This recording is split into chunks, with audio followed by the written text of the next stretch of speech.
So in this Google Slides tutorial video, I'm going to be showing you guys how to delete a slide here in Google Slides. So as you can tell, I have a masterpiece demonstration here. I have a slide with a square in it, and then I have a title slide that I added that is just completely random that says add title. So let's just say, for example, you wanted to delete the second slide right here because you made a mistake, you don't want the slide, whatever the case may be. It doesn't really matter. To delete the slide, it's super simple. First off, make sure that you're on the slide.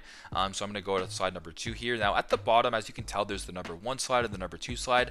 I want you to hold down the number 2 slide at the bottom until the top bar changes. So we're going to go ahead and hold it for a couple seconds. And as you can tell, the top bar now changed. So there's an X in the top left, there's the number 1, there's the scissor icon, there's a duplicate icon, all this sort of stuff up here. What I want you to do now is go ahead and press on the scissors and simply just press on the scissor icon, and there you go. It simply just deleted the slide here in Google Slides. Nice and straightforward.